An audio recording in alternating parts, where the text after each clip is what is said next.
Hello viewers, welcome to another video. Alright, today we have this question about thermal physics. Okay, now the question reads, a metal block of mass 0.28 kilograms has an initial temperature of 82 degrees Celsius. So which means the starting temperature of the metal block is 82 degrees Celsius. So that means that the metal block is heated to a temperature of 82 degrees Celsius. Now it is dropped into cold water. Now, when the object is dropped into cold water, the cold water will absorb heat from the metal block, while the metal block will lose heat. So that's why, when it comes to principle of calorimetry or one of the laws of thermodynamics, that is zeroth law of thermodynamics. So we're going to what? We're going to insert a thermometer to measure the temperature, okay? The temperature at which the heat lost by the hot body, okay, is equal to the heat gained by the cold body. Now the cold body is the cold water. The hot body is the what? The metal block. Now we're given the mass of the metal block and we're given the starting temperature, also known as the initial temperature of the metal block. All right, so the temperature of the block after 1.2 minutes is 20 degrees Celsius. So which means when the object is dropped into water, that's the cold water, and the cold water absorbs heat from the hot block. Okay, now the temperature will decrease. So when the temperature decrease, now a particular temperature will be reached. That's the equilibrium temperature. That's the temperature at which the heat lost by the metal block becomes equals to the heat gained by the what? By cold water. All right, so we are given the specific capacity of the metal, which is 130 joules per kilogram per Kelvin. What is the average thermal power transferred away from the what? Metal block. So in this case, it means it will be lost. And when it is lost, now in calculation, the value of it will be what? Negative. That means it will be assigned a what? A negative sign because it is lost. So when it is lost, the value of it will be negative. All right, so we want to measure the average thermal power transferred away from the metal block. So let's identify the given values. Now, our solution. First of all, we are given the mass of the block. So we have mass of metal block. We are given the mass of metal block, which is 0.28 kilograms. Okay, then we're also given the starting temperature. That means before the block was dropped into the cold water, the block was at a temperature of 82 degrees Celsius. That's hot. The body is hot. So when it is dropped into water, then the water will absorb the heat, while the block will lose heat. So the water becomes warmer. Okay, why the block becomes cooler. All right. So the initial temperature, also known as the starting temperature of the metal block, initial temperature, okay, which is theta1, that will be 82 degrees Celsius. All right. So when the temperature decreases, that is when the temperature drops from 82 degrees Celsius to 20 degrees Celsius. So the new temperature, also known as the final temperature, will now be, so we have our final temperature. Okay, final temperature is theta2, and that will be 20 degrees Celsius. So we can actually obtain the value for temperature difference, and that will be 20, that is final temperature, okay, negative initial temperature, and that will be 20 degrees Celsius minus 82 degrees Celsius.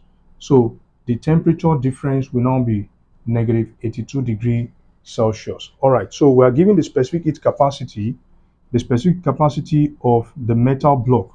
Now, specific capacity is what we have here as letter what? C. So the specific capacity of the metal block is 130 kilogram joules per kilogram, okay, joules per kilogram per Kelvin. All right, so we want to calculate the maximum power, the average thermal power transferred away from the metal block. All right. So first of all, we know that according to the principle of calorimetry, the sum of heat lost by a hot substance will be equals to the sum of heat gained by a cold substance. Now, and because we know that heat means energy in transit, that is the transitional energy from a body at higher temperature to a body at lower temperature.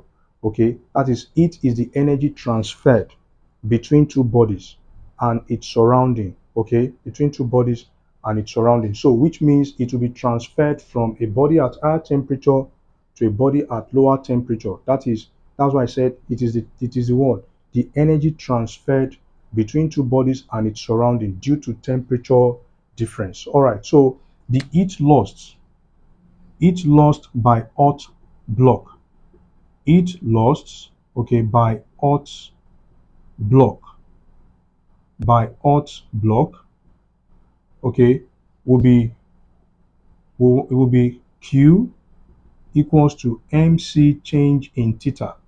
We know that we have the mass of the block, so Q will be equals to 0.28 multiplied by the specific capacity of the metal block, which is 130, okay, multiplied by the temperature difference. We have the temperature difference to be what? Negative 62 degrees Celsius. So now let's get the value for Q.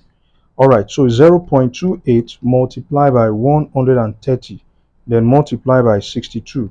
That would be what we have as 2256.8.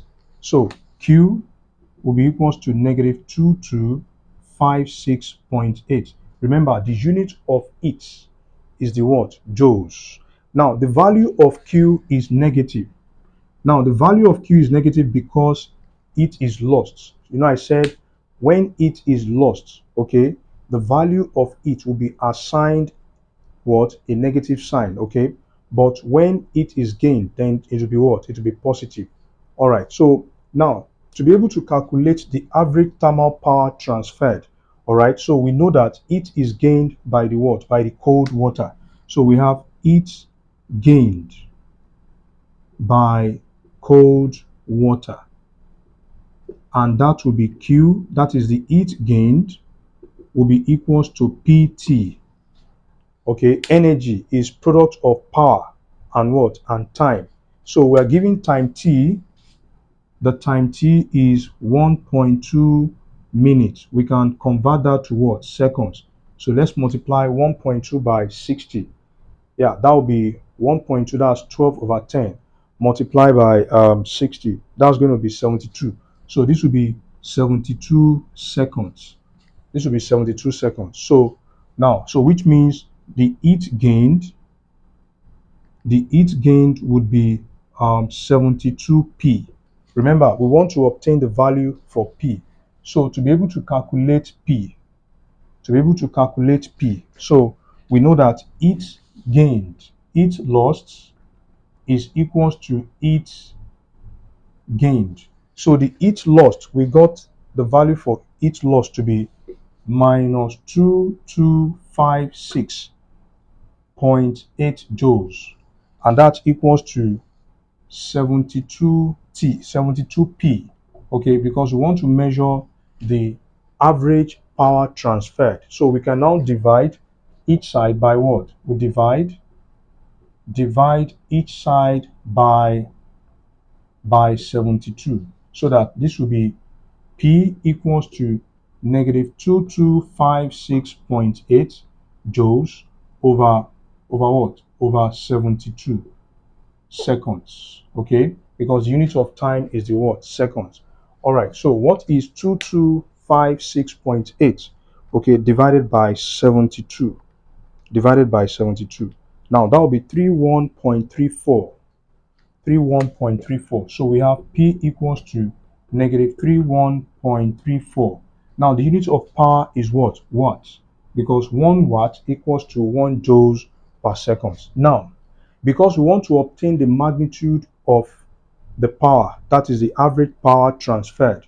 So in this case, now, of course, we will have to neglect the negative sign. But the negative sign, okay, tells us that it is conducted away.